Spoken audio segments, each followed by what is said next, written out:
Hello guys, magluluto tayo guys ng barmos. Kailangan guys, mainit na mainit yung ating mantika bago natin ilagay yung ating barmos. Pataob siya.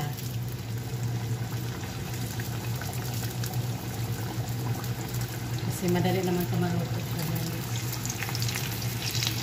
Tapos, takpan natin siya guys na hanggang sa maluto ang ating barmos. So ito guys, baliktarin na natin siya. Kailangan ganito na siya guys.